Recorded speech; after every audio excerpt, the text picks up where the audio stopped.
Hello, good morning children. Today in this video I am going to explain class 8th history 4th chapter Tribals, the Coast and the Vision of a Golden Age part 3. Okay, in the three videos you have learned how the Britishers entered and what was the life of these tribal people, what type of occupations they have chosen for their livelihood, and what was the impact, everything you have learned. Now, in the previous video also you have learned that after the British rule, what was the life of these tribal chiefs and the situation of peasant cultivators you have learned. Now, what were the forest laws and their impact? What were forest laws that were introduced by Britishers? Now you are going to see. Let's see. The life of tribal groups, as you have seen, was directly connected to the forest. So, changes in forest laws had a considerable effect on tribal lives. So, here the tribal groups, they are connected to forest. Every day they will go for hunting and gathering fruits and afterwards cultivating the land. Different people, but everything they depend on the forest only. So, changes in forest laws had a considerable effect on tribal lives. So, when the British changed the forest laws, that what were the forest laws? They have said if nobody should go to enter into forests, and some forests they have divided into reserved forests, and afterwards they can't collect fruits and they can't cut the trees, everything they have done. So, with these British forest laws, a considerable effect on tribal lives. The British extended their control over all forests and declared that forests were state property.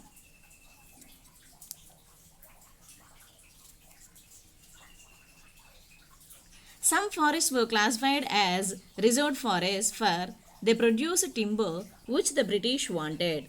In these forests, people were not allowed to move freely, practice gem cultivation, collect fruits, or hunt animals. I think I have explained this also. How were gem cultivators to survive in such a situation? So, in these, that means see here, they can't, as the forests were classified as reserved forests, and why? Because they produce timber, and the timber the British wanted. And people were not allowed to move freely. People were not allowed to move freely and practice gem cultivation. That means shifting cultivation also they can't do. They can't collect fruits or hunt animals.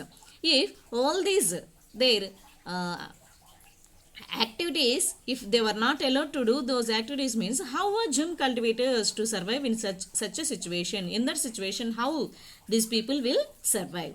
Many were therefore forced to move to other areas in search of work and livelihood. That's why the forest people, they moved to other areas in search of livelihood. But once the British stopped the tribal people from living inside forests, they faced a problem.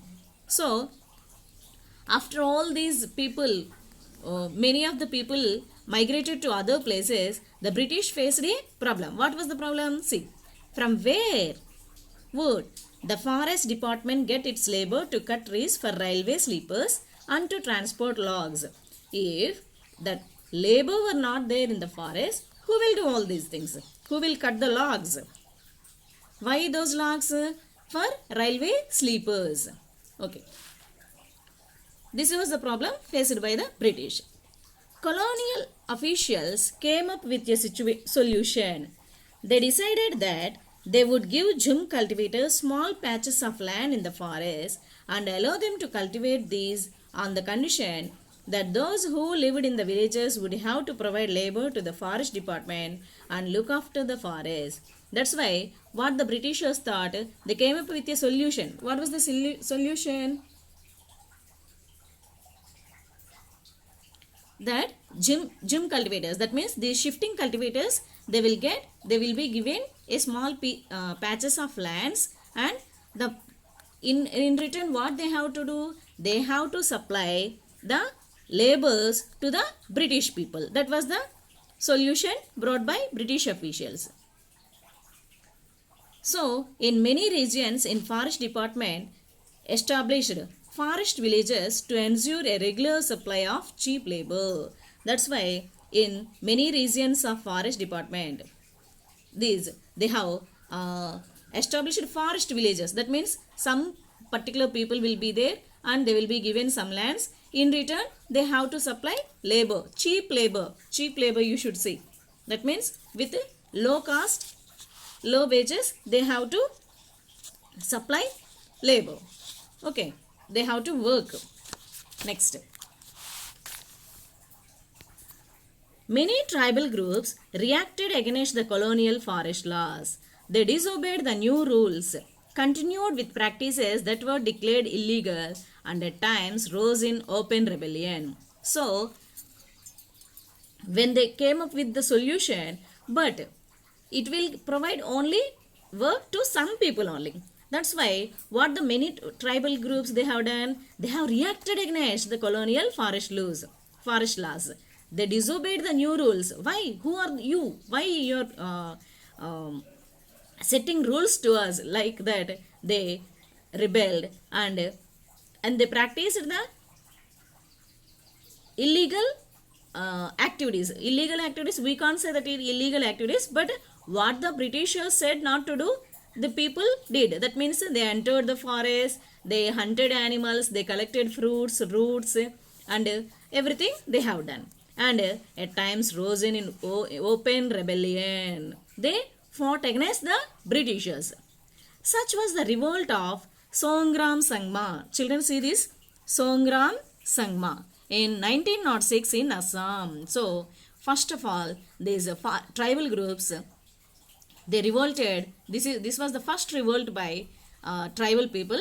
What was the revolt? Songram Sangma in 1906 in Assam. In Assam, 1906, Songram Sangma was the first tribal revolt. You should keep in mind.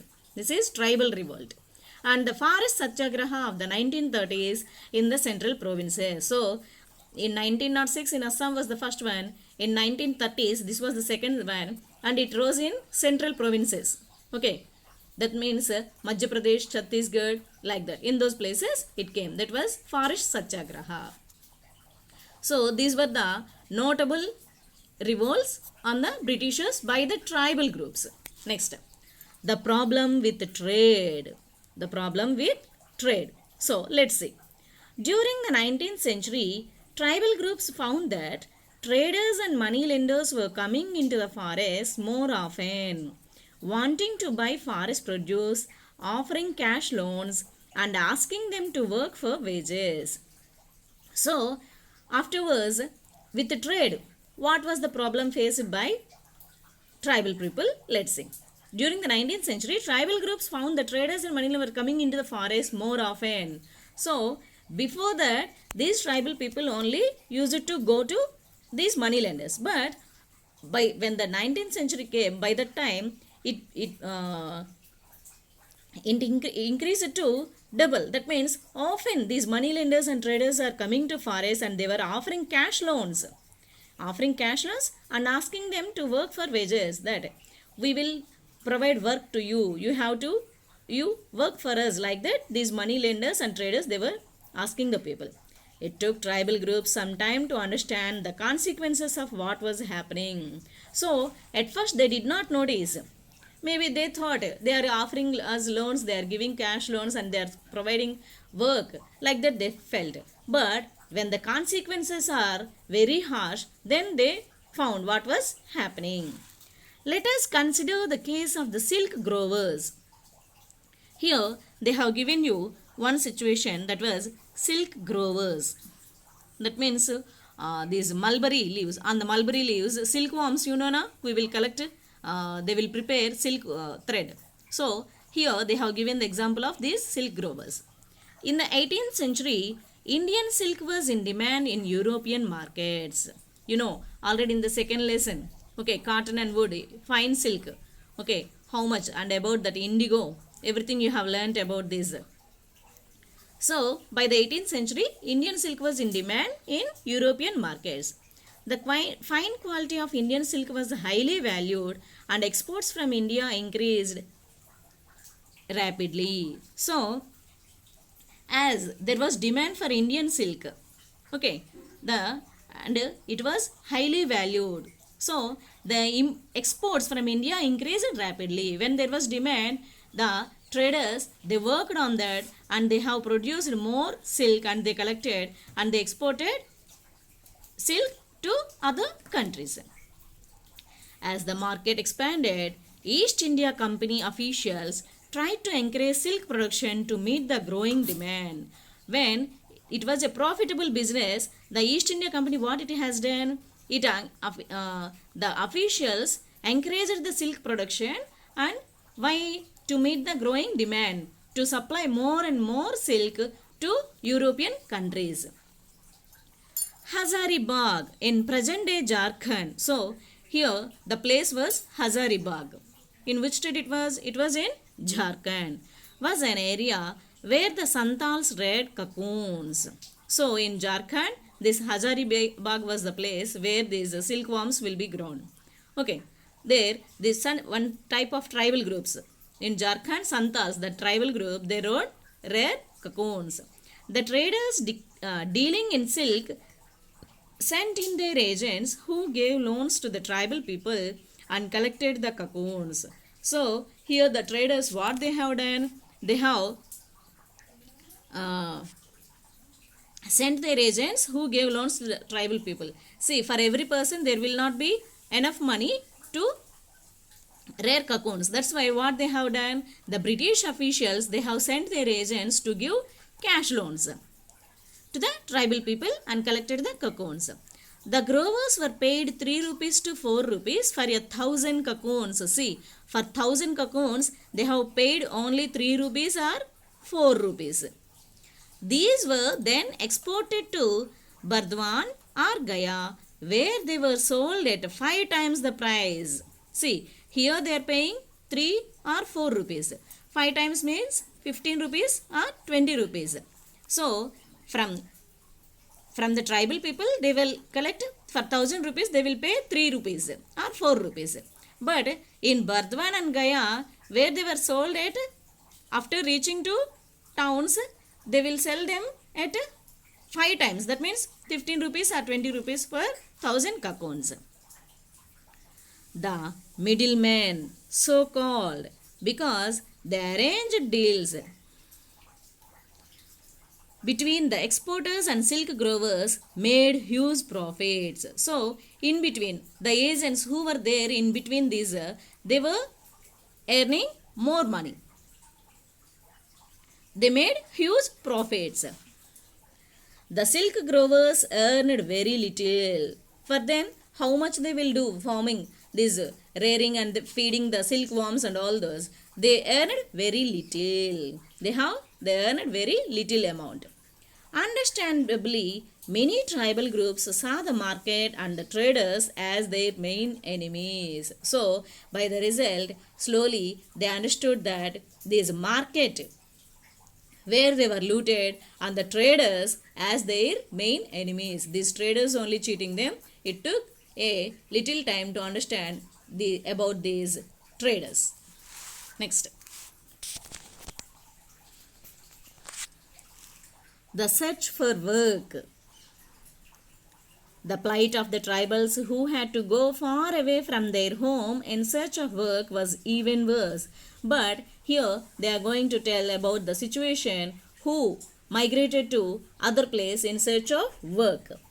From the late 19th century, tea plantations started coming up and mining became an important industry. So, by the beginning, late 19th century, at the end of the 19th century, tea plantations started coming up and mining became an important industry. Mining also. Okay.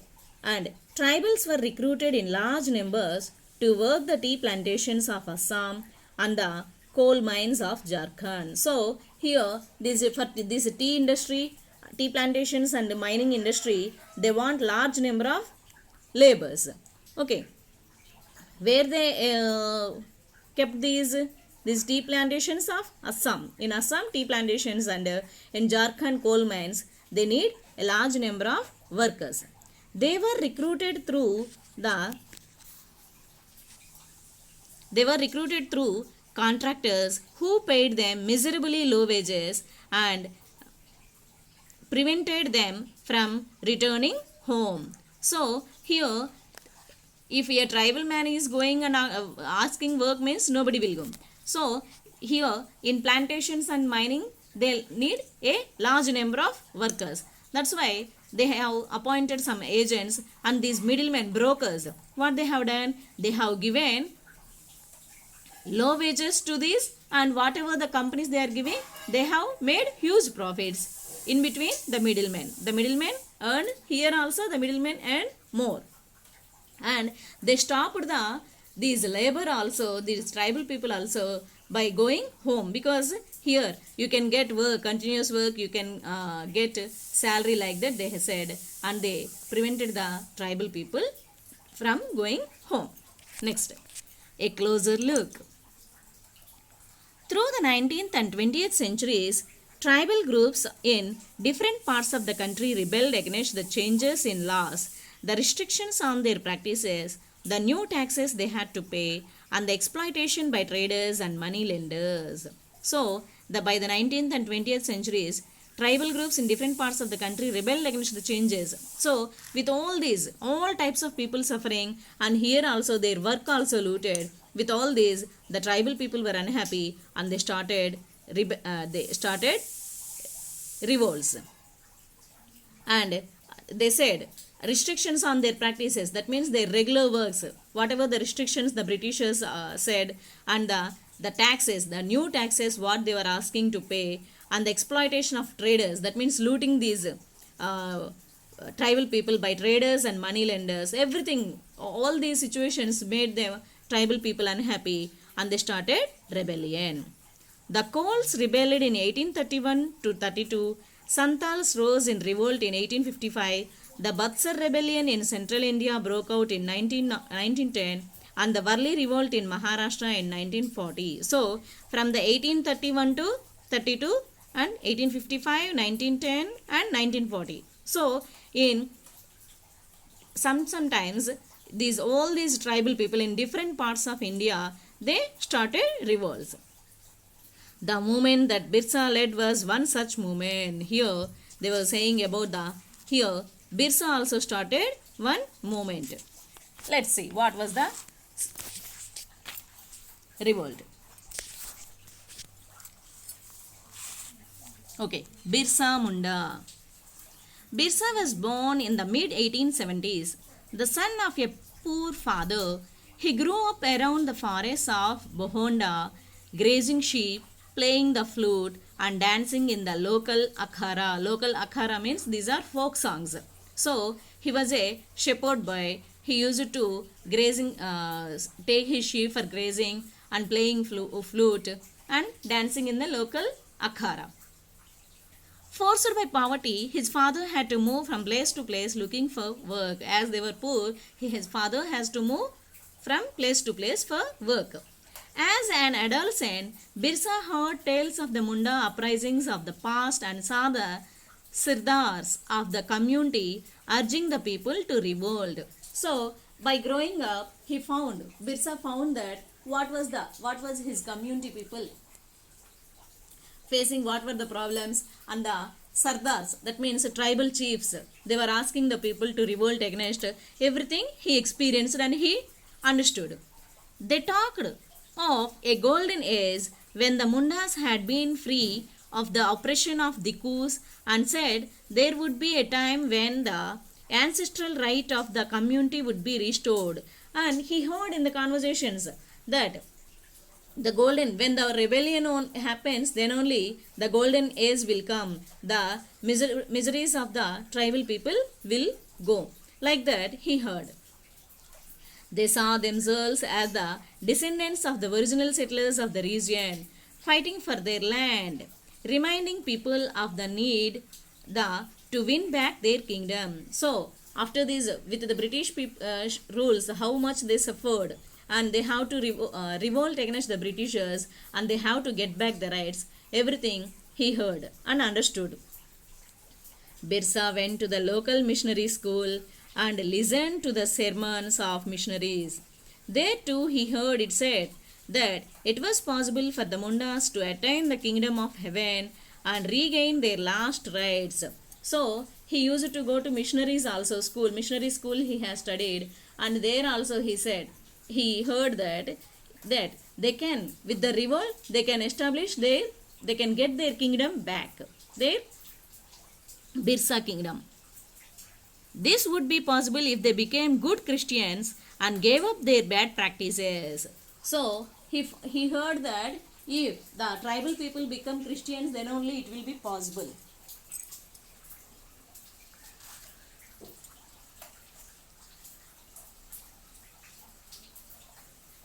Later, Birsa also spent some money in the company of a prominent Vaishnav, spent some time in the company of a prominent Vaishnav preacher. So, after going to missionary schools, after some time after he grown up, he also spent in the company of Vaishnav preacher.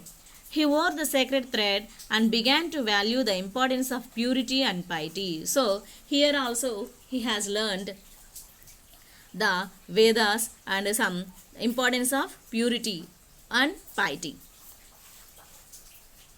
Birsa was deeply influenced by many of the ideas he came in touch with in his growing up years. His movement was aimed at reforming tribal society.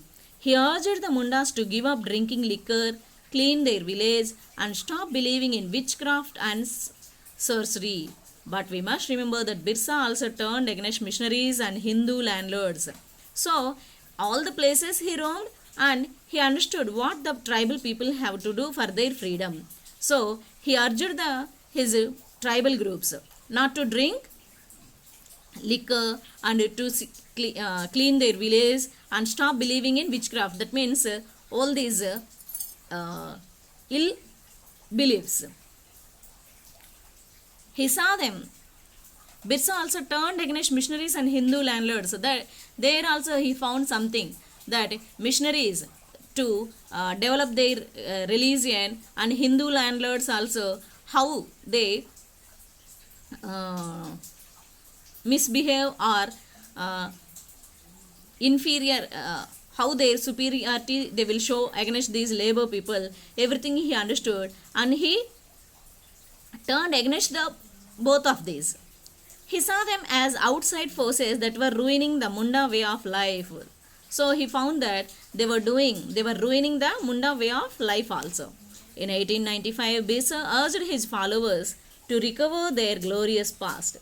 He talked of a golden age in the past, a Satya Yuga, the age of truth, when Mundas lived a good life, constructed embankments, tapped natural springs, planted trees and orchards, practiced cultivation to earn their living. So, by 1895, he changed the lives of many tribal people. He asked them to cultivate the land and to construct embankments and tap natural springs, that means water collecting tanks, and asked them to plant trees and orchards. All these changes he has done.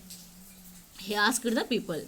They did not kill their brethren and relatives. They lived honestly. Birsa also wanted people to once again work on their land, settle down, and cultivate their fields. Here, he supposed them, he advised them to lead a good life.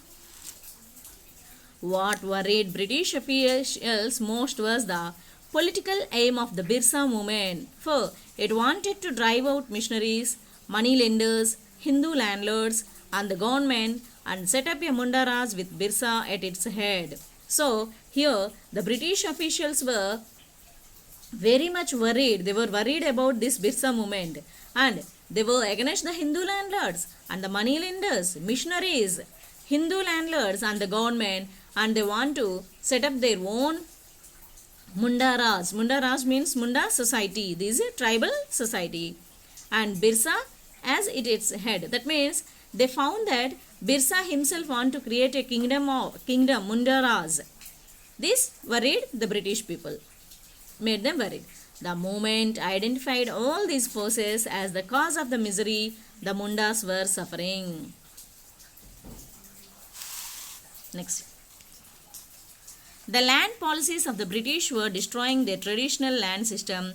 Hindu landlords and money lenders were taking over their land, and missionaries were criticizing their traditional culture. So the land practices of the British, that means with the British how they were suffering, and what was the problem of these money lenders and Hindu landlords, how they are criticizing and creating problems, the Munna people, tribal people, everything they have, and the traditional culture, their culture, how these other people, how the Dikus are criticizing their culture, everything the tribal people understood.